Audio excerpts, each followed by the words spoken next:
గ్రామ శివార్లలోని పాడుబడిన గుడిలో ఎప్పుడూ లేని నిశ్శబ్దం. నల్లటి రాత్రి.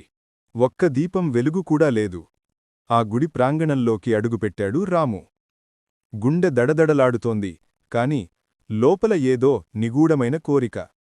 నేను దేవుడిని నమ్మను, కాని దెయ్యాన్ని నమ్ముతాను అని మనసులో అనుకున్నాడు.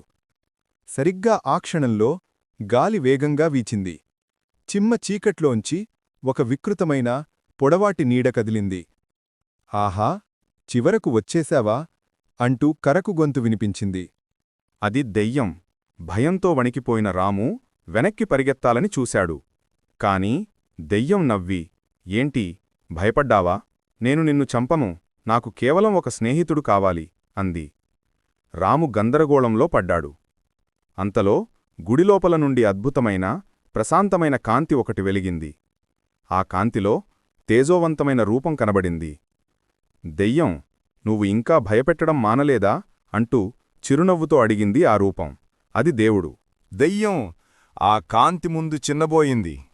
ప్రభూ, క్షమించు, నా ఉనికిని నిరూపించుకోవడానికి ప్రయత్నిస్తున్నాను అంది వినయంగా. దేవుడు రామువైపు చూసి నవ్వాడు.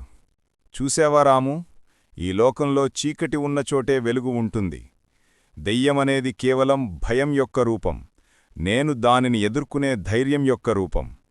రెండూ ఉన్నప్పుడే నీ జీవితానికి అర్థం. రాము నిర్ఘాంతపోయాడు. అతనికి అర్థమైంది.